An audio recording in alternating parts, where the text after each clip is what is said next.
พื่อไปหาพ่อแม่พี่น้องประชาชนทุกยากและแม่เด็กน้อยทุกยากที่เจ็บชนบทก็มีกำลังใจงานนี้ศีลธรรมมีพระอาจารย์เป็นคันห้องแล้วก็เป็นคู่ร่วมเดินทางผ่านทางเป็นอย่างขน้อยถึงมาถึงทาง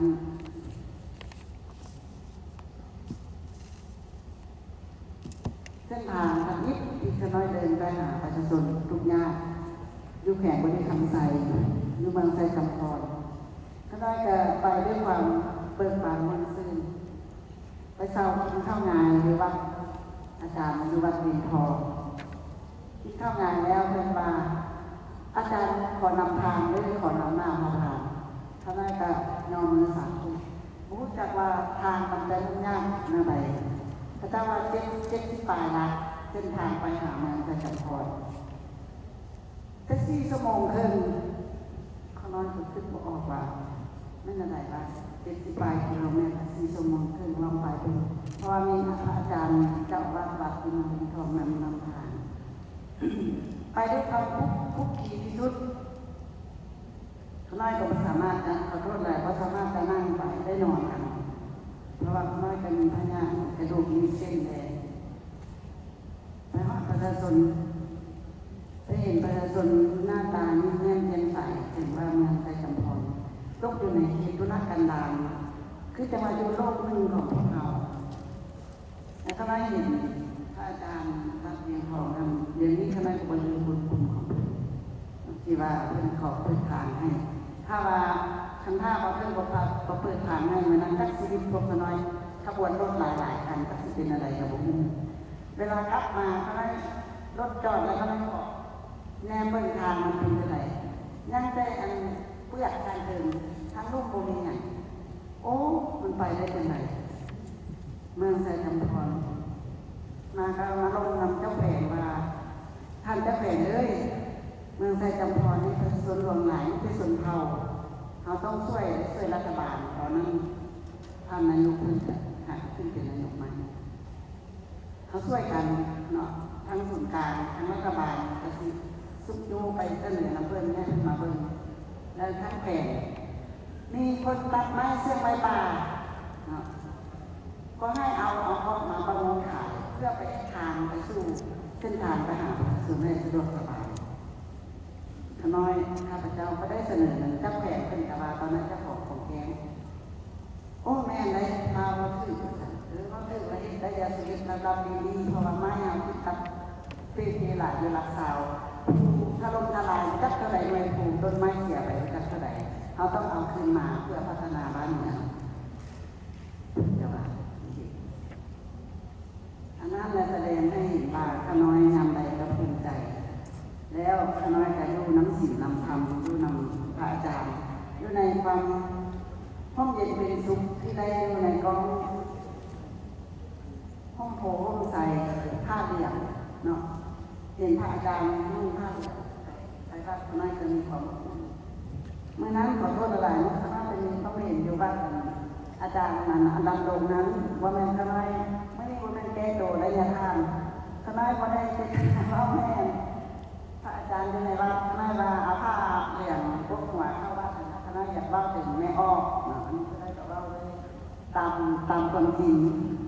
บางเพื่อนก็อาศัยผ้าเหลี่ยมเป็นที่พึ่งอยู่เนาะแต่ว่าจิตใจสัมผัสว่าก็คือแนวนั้นนะขน้อยก็ลงเบ้าพิการปัญญาธรรมในอาจารย์ทั้งหลายก็ขอจะติดมาขน้อยเขาไว้พระอาจารย์เอาข้าวเหลี่ยมปุ๊บมาแล้วเข้าวัดเข้ามาได้เอาแดง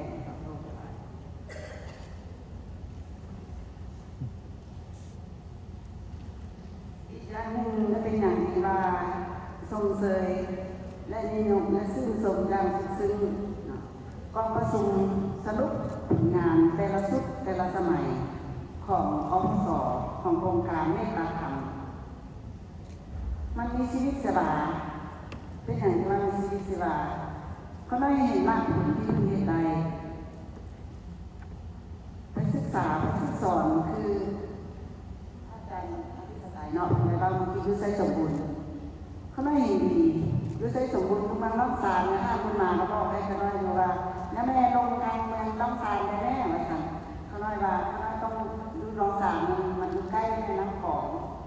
ใกล้แม่น้ำเงิมบนน้ำของขอโทษแล้วก็ไปกันสะดวกสบายแต่ว่าอยู่ในสมบูรณ์พุทธแท้เมืองห่มยังทุกข์ยากหลายและเป็นลูกหลานของวีรชนก็ทุกข์คือกันแล้วก็เจ้ามันอยู่ในความยากแย่ของคนบดีนะพวกเขาต้องไปคุณกรนะเป็นอย่างที่ว่าอย่างซ้ำพวกเขาก็ได้ไปปุ๊บระดมปุ๊บไม่อย่างกระเดินไปกินสมัยที่ว่าไปปุ๊บลุกขนาดไปคนฝ่ายปุ๊บเพราะว่าพระเจ้าก็ตื่นโตเลยอยู่ในเมืองห้องอยู่แข็งอยู่เมืองห้องนะทีนี้ยังไปเอาไปเนาะประชาชนพนักงานพัฒนาไปพระเจ้าบอกว่าหนังไหนเพราะว่าพระเจ้าเลี้ยงคนบดีอยู่ในบ้านนะและเมืองนี้น่าที่สุดที่พระเจ้าจะตื่นโตพระเจ้ายังร้องให้คนน้อยว่าแม่ว่าฉันจะสุภาพที่พวกเราแม่ท่านมาปักที่พวกเราได้ขน้อยกับว่าโอ้ขอโทษหลายๆเรื่องพามาแม่แล้วก็ได้มาหาวันนี้พวกเราปักที่เลยแล้วพวกเราช่วยกันนี่อย่างก็ช่วยกันเรื่องอันนั้นเป็นประธานในบ้านขาแรกเนาะไปยื่นงานให้ประชาชน15 หลักให้คนทุกนี่แม่กำพลอย4 แม่แล้วก็คนทุกญาติกำพลอยก็หลายก็ให้เงินให้เจ้าอยู่หันไป14 หลักแล้วตอนนั้นมาเจ้าดีใจแล้วก็ร้องไห้ดีใจหลายกอดกับโอกาสวานดีใจแหงพวกเราเดี๋ยวนี้พวกเราพักบางตาแล้วพวกเราพักผู้นำประเทศลาวตอนนั้นอาจารย์พีก็ไปนำอาจารย์พีรัตนชัยคุณเครื่องไปซอยไปให้พระเจ้าทางเราเครื่องเอาของแล้วไปให้กันให้แล้วแล้วกันดีใจว่าได้เงินใหม่ก็ให้ว่าเอาเงินให้เงินละ5 แสนไปซื้อหมูซื้อไก่มาเลี้ยงเด้อบพอซื้อหมูก็ซื้อไก่มาเลี้ยงไก่เด้อเพื่อนถามจริงนะซื้อไก่มาเลี้ยงเพื่อเราจะเงินกินดูอันกินเด้ส่วนแด้เลี้ยงหมูเลี้ยงสัตว์แด้นะพวกเราจะมีสิทธิ์กินนำสำล้างช่วยกันพวกมืออดทนเจ้าบอกว่าโอ้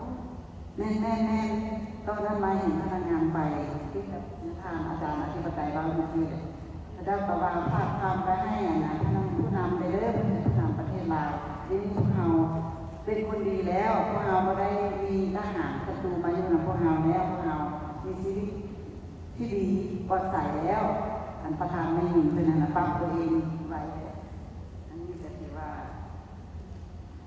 พวกน้อยไปยุ่งยากอยู่บนใดก็มีอาจารย์ครูบาอาจารย์ช่วยเหลือคุ้มครองร่วมกันอันนี้ขน้อยกับบริเวณด้านเรือเนาะทีนี้ตัวขน้อยถึงว่าจะลำบากกากรรมอยู่ในห้องนอนบึงสูงเกี่ยวกันสูงที่สุดมันอันตรายที่สุดเสี่ยงภัยที่สุดเวลานั้นจะสุขภาพไปอย่างปลอดภัยการทุกน้อยว่าโครงการเมตตาธรรมงามไว้จะยู่หัวใจของประชาชนอยู่เสมอนอกจากชีวิตจิตใจของประชาชนอนาคตของลูกหลานพ่อแม่พี่น้องเราก็ยู่นำโครงการเมตตาธรรมเราไปทุกแห่งทุกที่ภารกิจของเพิ่นนั้นงดงามและมีมากผลสำเร็จดีอันนี้ขน้อยก็ตั้งหน้าให้ตัวเองเล่าด้วยความจริงใจและตั้งหน้าให้ครอบครัวการนำงามใดก็บ่ลืมงามใดก็ยกสูงสิ่งทำถึงเก้าอยู่ตลอดเวลาเนาะนี่ค่ะขออนุโมทนาบุญนำบรรดาทานคณะประธานที่นำพาที่ต้องและก็มีนิสัยมีจิตใจสูงส่งถึงจะอดอาหารถึงจะมีอาหารเพียงพอสุขนี้ชีวิตการเป็นอยู่ทางด้านเศรษฐกิจเพราะว่าเป็นประเทศเราเนาะเพราะว่าจะอยู่ในโลกนะครับพื้นอาเซียนและประเทศลาวของพวกเราก็กำลังตกอยู่ในเศรษฐกิจที่ยากขาดเกินแต่ชีวิตการเป็นอยู่ของพระอาจารย์อยู่ในวัดขณะเป็นตาคิดหลาย เพราะว่าอยู่ทางแถวบ้านน้อยจะเคยถามดูว่าลูกไปส่งจังหันจังเพนนะพวกหลานจะเห็นก็ผู้อื่นครอบครัวอื่นก็จะมาอยู่ไม่เท่าก็ถามอยู่ในงานนั้นขอโทษหลายๆเดี๋ยวน้อยจะก็ถืออาจารย์อธิปไตยอยู่แถวกลางเมืองค่ะว่าบ่ค่อยมีประเทศไทย2-3 หน่วยกษัตริย์มันกันบนทางด่วนต่างๆอันนี้มีพวกน้อยกันวันที่สัปดาห์ที่สิเปิดประชุมวันที่8 เดือน 3คณะกรรมการเป็นปัญหาใน หูขนาดนำครอบครัวขนาดนำกันพวกเราต้องทบทวนเบิ่งว่าอยู่ในการเมืองมีครอบครัวกันนำอยู่สายแดงคนน้อยจะซื้อตามไปอันนี้อีตัวน้อยตัวนอนมาบนกระดาษข้าเจ้าพ่อแม่ข้าเจ้าทุกญาติแล้วมาพึ่งพวกเราอยู่บนไงเมืองไงเพื่อที่มาลึกยากคาดถึงข้าน้อยก็วิตกกังวลนำอันนี้จะพาความไปถึงบรรดาครูพระอาจารย์ทุกวัดตื่มนี่อย่างการส่งข่าวมาทางแนวโฮมก็ได้เพราะว่าองค์การจะตั้งเรามีครบพระบาบทบาทแล้วเนี่ยก็ไปให้ดีใจและพวกน้อยก็จะพยายามสู้จนที่สุดเพื่อให้วิถีชีวิตของพระอาจารย์ด้วยในวัดให้ได้สั่งเข้าสั่งนำให้เพียงพออันนี้คณะจะได้เริ่มจากบาทของลูกหลานที่เขาจะเคยไปทำวัดต้นไม้บัตรลงตื้อไม่บอกอาจารย์เล่อย่างที่อาจารย์เคยรู้แล้วว่าคนไทยต้องเสนอให้รู้เนาะมีสมัยจะขออภัยนำก็ที่สืบต่อที่ให้สายบุญให้มันทั่วถึงตึงดีจะขอโทษหลายๆนะคะอาจารย์มีพวกน้อยที่มาทั่วมาถึงและวันนี้คณะกรรมการ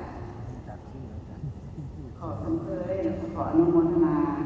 นำโครงการนี้มาทำที่เพื่อนเอาใจใส่ยังยกจอตอนนั้นเรียนงานของเพื่อนโดยเฉพาะอาจารย์คณะกรรมการตั้งปัญหาอยู่เรื่อยๆนำทางการที่เป็นยังเข้มแข็งยังนุ่มน้อยไปทอดไปถึงแข็งแง่มาให้เพิ่มทวีการศึกษาอบรมลูกหลานบ้านเมืองช่วยเพราะว่าการศึกษาอบรมของพระก็จะมีน้ำหนักหลายกว่าครูอาจารย์อยู่ในโรงเรียนอันนี้ทุกคนก็รู้แล้วท่านที่ขึ้นมาดูกระทรวงศึกษาเราบางทีอันนี้บ่แม่นอาศัยป้ากับโรงเรียนที่กันได้ป้าก็ไปขอมาด้วยกันเนาะเขาเพื่อที่ได้เงินมาช่วยต่อไปนะเขาไปจังบริบูรณ์เสาเฮ็ดด้วยใจ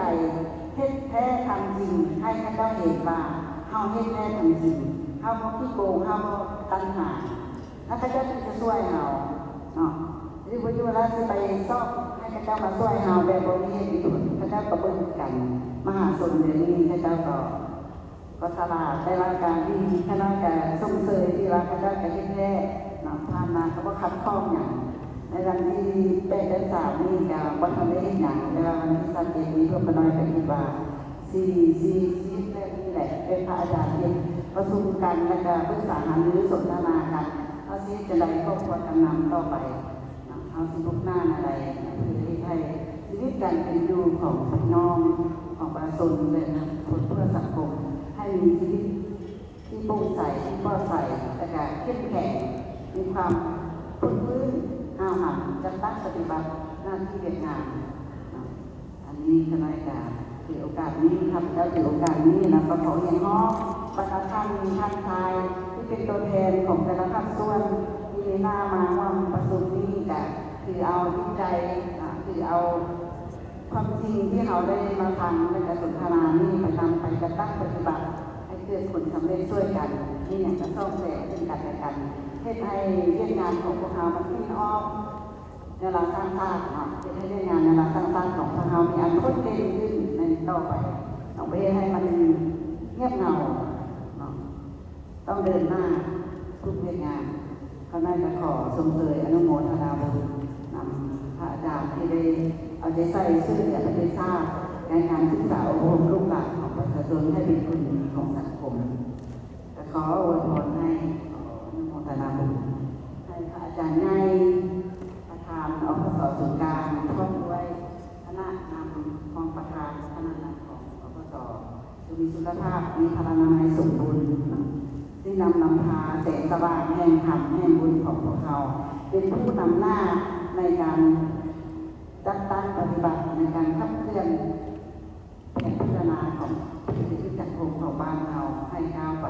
และก็ให้มีเข้มแข็ง